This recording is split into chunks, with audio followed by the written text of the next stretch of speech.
అందరికీ good morning.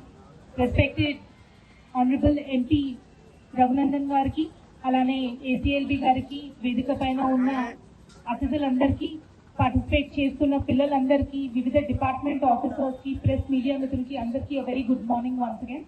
ఈరోజు మనము unity March in commemoration of 150 years of Sardar Vallabhbhai Patel గారి బర్త్డే సందర్భంగా 31st అక్టోబర్ ఉంది. మన గవర్నమెంట్ ఆఫ్ ఇండియా ఇన్స్ట్రక్షన్స్ ప్రకారం మొత్తం కంట్రీలో ప్రతి డిస్ట్రిక్ట్ లో, ప్రతి స్టేట్ లో, అన్ని చోట్ల కూడా ఈ యూనిటీ మార్చ్ అనేది టేకప్ చేస్తున్నాము with the main motto that Ek Bharat Atmanirbhar Bharat అని. సో దీంట్లో మనకి ముఖ్యంగా ఈ రోజు మనం కంట్రీ ఇన్ని స్టేట్స్, ఇంత డైవర్సిటీ, ఇన్ని డిఫరెంట్ టైప్స్ ఆఫ్ కల్చర్స్ తో మనము ఒక రాష్ట్రంగా, ఒక కంట్రీగా ఉన్నాము అంటే it is mainly the credit goes to Sardar Vallabhbhai Patel garu, who made tremendous efforts during the initial years of independence to bring the entire country into a single nation. So ee roju kuda manamu aa diversity ni celebrate cheskuntu mana country unity ni kuda manam celebrate cheskuntunnamo. So I ask all of you to participate heartfully in today's unity march and remember the message given by the great man Sardar Vallabhbhai Patel. Thank you.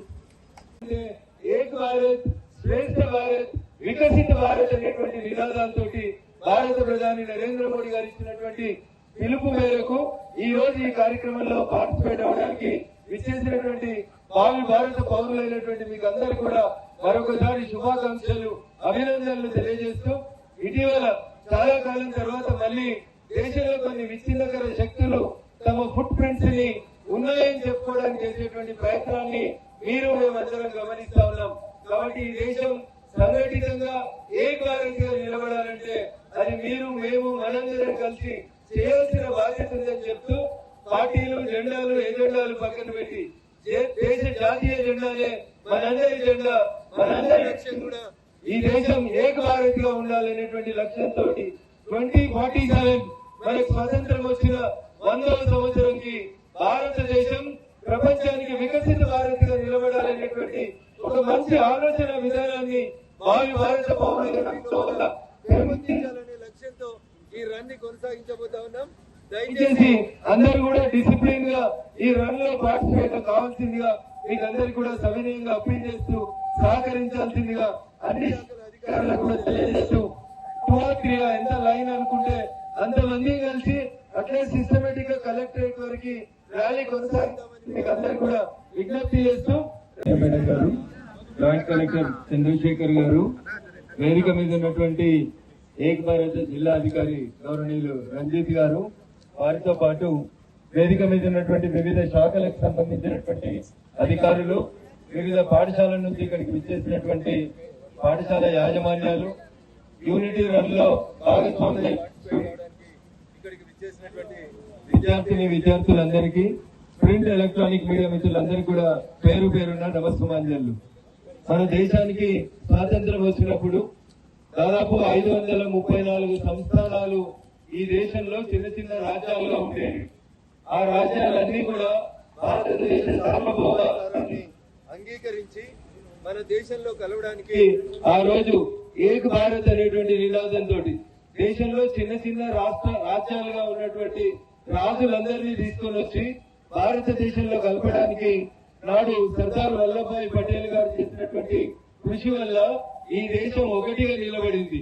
Hyderabad ఒక రాజ్యం, జమ్మూ కాశ్మీర్ ఒక రాజ్యం, జోహనాగఢ్ ఒక రాష్ట్రం, ఇట్లా ఒక్కొక్క రాజ్యాలుగా రాజు వెళ్ళినటువంటి దాదాపు 534 సంస్థానాల్ని మన దేశంలో కలిపి ఏక్ భారత్ అనేటువంటి నినాదానికి పునాది వేసినటువంటి గౌరవనీయులు సర్దార్ వల్లభాయ్ పటేల్ గారి జన్మదినం 150వ జన్మదినాన్ని పురస్కరించుకొని ఈ దేశాన్ని విచ్ఛిన్నం చేయాలని కలలుతున్నటువంటి కుట్రదారులందరికీ ఒక మంచి మెసేజ్ ఇవ్వడం కోసం యూనిటీ రన్ అని irrespective of caste, creed, race, religion మనమంతా భారతీయులం అని చెప్పాలనేటువంటి ఒక మంచి మెసేజ్ తోటి unity for Bharat, unity run అనేటువంటిది భారత ప్రభుత్వం దేశంలో ఉన్న 736 జిల్లాల్లో కాశ్మీర్ నుంచి కన్యాకుమారి దాకా భావి భారత పౌరులు మీరు, ఈ దేశం మీది మాది మనందరిది, ఈ దేశాన్ని సమగ్రత మరియు భద్రతను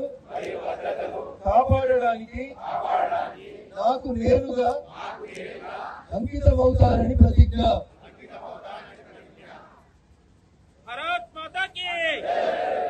ప్రతిజ్ఞ చేస్తున్నాను.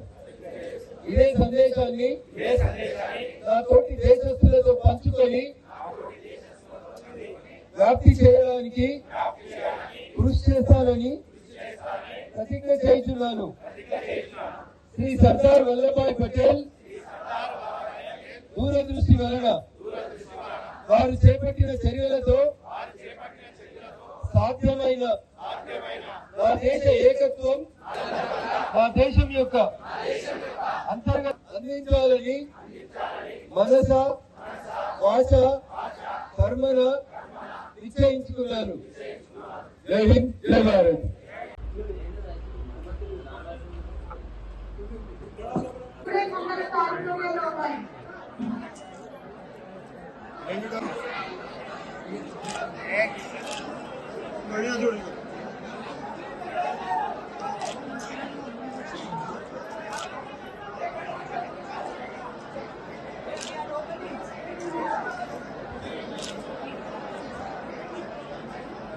మార్చ్ సందర్భంగా పార్టిసిపేట్ చేస్తూ మనకి చీఫ్ గెస్ట్ గా చేసిన ఆనరబుల్ ఎంపీ రఘునందన్ సార్ గారికి, అలానే వేదిక పైన ఉన్న ఏసీఎల్బీ గారికి, గ్రంథాలయ సంస్థ చైర్మన్ గారికి, వివిధ అధికారులందరికీ, అలానే deputy collectors, professional deputy collectors కి, పార్టిసిపేట్ చేస్తున్న పిల్లలందరికీ అండ్ పీఈటీస్ కి, ప్రెస్ మీడియా అందరికీ నమస్కారం.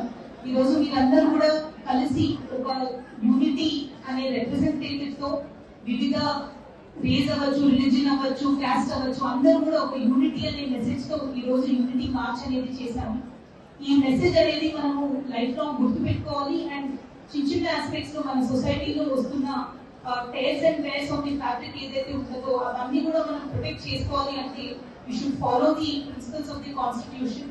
And 1947 లో ఏదైతే సర్దార్ వల్లభాయ్ గారు మనకి ఐరన్ మ్యాన్ ఆఫ్ ఇండియా ఒక స్టీల్ ఫ్రేమ్ అనేది క్రియేట్ చేశారో అదంతా కూడా గవర్నమెంట్ ఆఫీషియల్స్ ఎప్పుడు గుర్తుపెట్టుకోవాలి. అలానే పబ్లిక్ లో కావాల్సిన స్ఫూర్తి ఏదైతే ఉంటుందో దాన్ని మనం అందరం కూడా ఒక కంట్రీకి చెందిన వాళ్ళం, భారతదేశానికి ఉన్న values, principles, unity in diversity అనేది మనం మర్చిపోకుండా అది గుర్తుపెట్టుకొని ముందుకెళ్ళాలి. ఈ రోజు పార్టిసిపేట్ చేసిన ప్రతి ఒక్కరు, వివిధ స్కూల్ అండ్ కాలేజ్ యజమానులు, అలానే డిస్ట్రిక్ట్ ఆఫీసర్స్, పోలీస్ సిబ్బంది పార్టిసిపేట్ చేసిన ప్రతి ఒక్కరికి ధన్యవాదాలు తెలియజేస్తున్నాను. ఈ ప్రోగ్రామ్ లో పార్టిసిపేట్ చేసి సక్సెస్ చేసినందుకు థ్యాంక్ యూ. కుట్రల్ని కుతంత్రాలు చేస్తా ఉన్నారు. అనేక రకాలైనటువంటి విచ్ఛిన్నకర శక్తులు ఈ దేశంలోకి చొరబడి ఈ దేశాన్ని విచ్ఛిన్నం చేయాలని కోరుకుంటున్నాయి. కానీ ఈ దేశ పౌరులమైన మనందరి ఆశ, ఆకాంక్ష ఒకటే ఉండాలి. భారతదేశం యునైటెడ్ గా ఉండాలనేటువంటి ఒక లక్ష్యంతో ఈ రోజు ఇంత గొప్ప సంఖ్యలో కదిలి వచ్చి మీరంతా ఈ ర్యాలీలో పార్టిసిపేట్ అయినందుకు మై భారత్ అనేటువంటి సంస్థ ద్వారా ఈ ఆర్గనైజేషన్, ఈ ర్యాలీ నిర్వహించినటువంటి మిత్రుడు రంజిత్ రెడ్డి గారికి మరొకసారి శుభాకాంక్షలు, అభినందనలు తెలియజేస్తూ 15 ఆగస్టు వచ్చినప్పుడు, చెప్పి గెలవలు వచ్చినప్పుడు మాత్రమే పరేడ్ చేయడం, ఆ రోజు మాత్రమే స్వాతంత్ర సమరం గురించి, దేశ సమరయోధుల గురించి మాట్లాడుకోవడం మర్చిపోయి చరిత్రగా చదవడానికి మీరందరూ కూడా ప్రయత్నం చేయాలి. ఎందుకంటే నాలాంటి వాళ్ళకి కొంతమంది రిటర్న్ జర్నీ స్టార్ట్ అయినాం, మీరందరూ ఇంకా ఇప్పుడిప్పుడే జర్నీ స్టార్ట్ అవుతూ ఉన్నారు. కాబట్టి 2047 వచ్చేసరికి భారత ప్రభుత్వం, భారత ప్రధాని కళ నా దేశం ప్రపంచంలో నెంబర్ గురుగా, విశ్వగురువుగా వెళ్ళాలనేటువంటి కోరికని మీరంతా పునాదులుగా నిలబడాలి. మన దేశాన్ని ప్రపంచ చిత్రపటంలో నెంబర్ 1 గా మలిచినందుకు మీరందరూ భావి భారత పౌరులుగా కృషి చేయాలని చెప్పి కోరుకుంటూ, చాలా సమయం ఇచ్చి ఇంత గొప్ప ర్యాలీలో పాల్గొని మన దేశ చరిత్రని, మన దేశ ఔన్నత్యాన్ని భావి తరాలకు అందించడానికి ఇక్కడికి చేసినటువంటి చిన్నారి విద్యార్థులందరూ కూడా మరొకసారి శుభాకాంక్షలు, అభినందనలు తెలియజేస్తూ సెలవు కోరుకుంటున్నాను. జై హింద్, జై భారత్. తెలియజేస్తాను. ప్రింట్ ఎలక్ట్రానిక్ మీడియా మిత్రులకు కూడా స్వాగతం పలుకుతాను. ఈ దేశానికి, మన దేశానికి స్వతంత్రం వచ్చిన 1947 నుంచి ఈ రోజు దాకా ఈ దేశం ఒకటిగా ఉండడానికి, సంఘటితంగా ఉండడానికి అనేక మంది పెద్దలు, అనేక మంది అధికారులు కూడా త్యాగం చేస్తూ వచ్చినారు. అట్లా ఈ దేశానికి స్వతంత్రం వచ్చిన 1947 లో మన చరిత్ర పాఠ్యాంశాల్లో చాలా విషయాలు మనకు చెప్పకుండా దాచిపెట్టినటువంటి అంశాలని ఒకసారి మీ అందరికీ తీసుకొని వస్తే మీరంతా భారత పౌరులు కాబట్టి భవిష్యత్తులో చరిత్రని సరిగా చదువుకోవడానికి అవకాశం ఉంటుందనే దృష్టితో ఒక 2-3 విషయాలు. మన దేశానికి స్వాతంత్రం వచ్చిన రోజు ఈ దేశంలో చిన్న చిన్న రాష్ట్రాలు, అంటే ఇప్పుడు మనం రాష్ట్రాలను పిలుస్తున్న వాటిని అప్పుడు ఎవరికి వాళ్ళే దేశాలు లేదా రాజ్యాలు అని చెప్పుకునేటోళ్ళు. ఉదాహరణకి హైదరాబాద్ ఒక రాజ్యంగా ఉండేది. హైదరాబాద్ నేను పాకిస్తాన్ లో కలుస్తా అని చెప్పింది.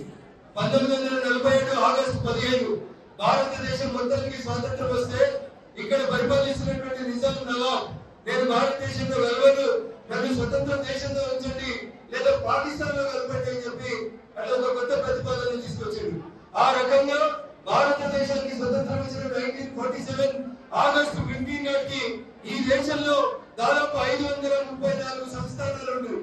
అంటే ఒక్కొక్క సంస్థానానికి ఒక్కొక్క ఆయన రాజుగా ఉండి సంగారెడ్డికో రాజు, బీదర్కో రాజు అట్లా ఉన్నట్టు భారతదేశం మొత్తంలో 534 సంస్థానాలు ఎవరికి వాళ్ళే మేము రాజులమని ప్రకటించుకుంటే భారతదేశానికి స్వతంత్రం వచ్చిన తర్వాత నాడు ఈ రోజు కూడా మనం చెప్పుకునేటువంటి ఉక్కు మనిషి అయినటువంటి సర్దార్ వల్లభాయ్ పటేల్ అక్టోబర్ 31 వారి జన్మదినం అయితే భారత ప్రభుత్వం ఆ రోజు నుంచి ఇంకా కొనసాగిస్తూ 15 రోజుల పాటు ఆ ఉక్కు మనిషిని స్మరిస్తూ దేశం మొత్తం కూడా యూనిటీ ర్యాలీని నిర్వహించాలని భారత ప్రభుత్వం నరేంద్ర మోడీ గారి నాయకత్వంలో ఒక నిర్ణయం తీసుకుంది. దాంట్లో భాగంగా ఈ రోజు సంగారెడ్డిలో ఇంత గొప్ప ర్యాలీలో పాల్గొన్నటువంటి భవిష్యత్తు మీది.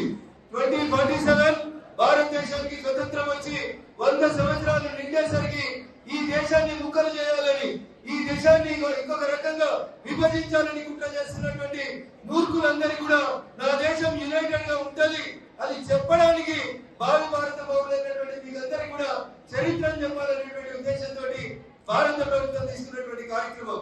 కాశ్మీర్ నుంచి కన్యాకుమారి దాకా దేశంలో ఉన్న సుమారు 736 జిల్లాల్లో ఈ యూనిటీ రన్స్ నడుస్తా ఉన్నాయి.